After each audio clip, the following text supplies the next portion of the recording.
আল্লাহ রাব্বুল আলামিন কুরআনুল কারীমে একটা আয়াত বলেছেন, ইন্নাল্লাহা ইয়া'মুরুকুম আন তু'আদ্দুল আমানা ইলা আহলিহা ওয়া ইযা হাকামতুম বাইনান নাস আন তাহকুমু বিল আদল। এই আয়াতটা মানে আল্লাহ রাব্বুল আলামিন আমানত থেকে কত কঠিন হিসেবে, কতটা কঠিন হস্তে, কতটা কঠোর হস্তে দমন করেছেন আমানতকে। আমানত প্রতিষ্ঠা করতে মহান রব্বুল আলামিন কতটা সতর্ক সেটা দেখানোর জন্যই আমার এই আয়াতটা তেলাওয়াত করলাম, আয়াতের ব্যাখ্যা করার জন্য নয়। মুহাম্মদ সাল্লাল্লাহু আলাইহি ওয়াসাল্লাম যখন মক্কা বিজয় করলেন, মক্কা বিজয় করার পর, ফাতহে মক্কার পর বিজয় হতেই মুহাম্মদ সাল্লাল্লাহু আলাইহি ওয়াসাল্লাম কাবা ঘরে ঢুকে 2 রাকাত সালাত আদায় করবেন। কয়েক বছর থেকে কোনোদিন এই কাবা ঘরের কাছে আসতে পারেননি, কাবা ঘরের ভিতরে ঢুকতে পারেননি। কত কেঁদেছেন এই কাবা ঘরের জন্য, কত তার ভালোবাসা এই মক্কার মাটির সাথে। তো উনি কাবা ঘরে ঢুকে 2 রাকাত সালাত আদায় করবেন, এটা তার মনের ইচ্ছা। মক্কা জয় হয়ে গেছে। তো কাবা ঘরের চাবি, কাবা ঘরের দরজা যারা খুলে বন্ধ করে তারা হচ্ছে বনু শুআইব গোত্রের লোক।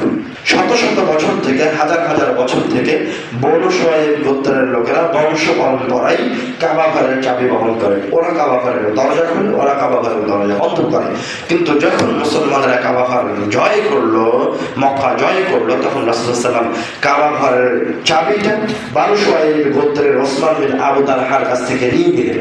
চাবিটা নিয়ে কাবা ঘরের দরজা খুলে, কাবা ঘরের চাবির এই দায়িত্ব রাসূল সাল্লাল্লাহু আলাইহি ওয়াসাল্লাম তার একজন প্রিয় সাহাবী, তার একজন শ্রেষ্ঠ সাহাবী আব্দুল্লাহ ইবনে আব্বাস রাদিয়াল্লাহু তাআলা আনহুকে দিচ্ছেন। আব্দুল্লাহ ইবনে আব্বাস রাদিয়াল্লাহু তাআলা ওই সাহাবী যাকে রাসূল সাল্লাল্লাহু আলাইহি ওয়াসাল্লাম বুকের সাথে জড়িয়ে ধরে রেখে দোয়া করেছেন, আল্লাহুম্মা ফাক্কিহু ফিদ্দীন ওয়া আল্লিমহু তা'ওয়ীল।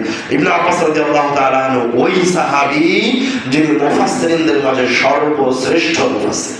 এইরকম একজন মহান সাহাবী, আর কাবা ঘরের চাবি ছিল একজন মুশরিকের কাছে। তখন ওসমান বিন আবু তালহা ইসলাম গ্রহণ করেনি। তো রাসূল সাল্লাল্লাহু আলাইহি ওয়াসাল্লাম কাবা ঘরের চাবিটা মুশরিক ওসমান বিন আবু তালহার কাছ থেকে নিয়ে একজন মুসলমান নেককার সাহাবী ইবনে আব্বাসকে বুঝিয়ে দিলেন যে আজ থেকে কাবা ঘরের দায়িত্ব তোমার, তুমি কাবা ঘরের দরজা খুলবে, বন্ধ করবে। দায়িত্ব দিয়ে মুহাম্মদ সাল্লাল্লাহু আলাইহি ওয়াসাল্লাম কাবা ঘরে ঢুকেছেন 2 রাকাত সালাত আদায় করার জন্য।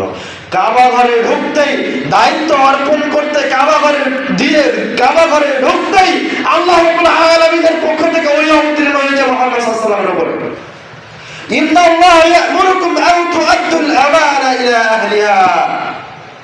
নিশ্চয়, ইন্নাল্লাহা, নিশ্চয় আল্লাহ রাব্বুল আলামিন ইয়া'মুরুকুম, হে মুহাম্মদ তোমাদেরকে নির্দেশ দিচ্ছেন, তোমাকে আর তোমার সাহাবীদেরকে নির্দেশ দিচ্ছেন, আন তু'আদ্দুল আমানা ইলা আহলিহা, তুমি মানুষের হক যার কাছ থেকে যেটা নিয়েছো তার কাছে সেটা বুঝিয়ে দাও। রাসূল সাল্লাল্লাহু আলাইহি ওয়াসাল্লাম দ্রুত কাবা ঘর থেকে বের হয়ে এসে ইবনে আব্বাসের কাছ থেকে কাবা ঘরের চাবি নিয়ে নিলেন। কাবা ঘরের চাবি নিয়ে আবার ওসমান বিন আবু তালহা মুশরিকের হাতে তুলে দিলেন। সুবহানাল্লাহ! কিভাবে আল্লাহ রাব্বুল আলামিন আমানত দাঁড়িয়ে শিখছেন। ওই যে মুহাম্মদ সাল্লাল্লাহু আলাইহি ওয়াসাল্লাম মুশরিক ওসমান বিন আবু তালহার হাতে চাবি তুলে দিলেন, তারপর থেকে আর কোনোদিন কোন মুসলমান নেতা, কোন মুসলিম খলিফা আজ পর্যন্ত আমাদের যুগেও বনু শুআইব গোত্রের একজন লোক কাবা ঘরের চাবি বহন করে।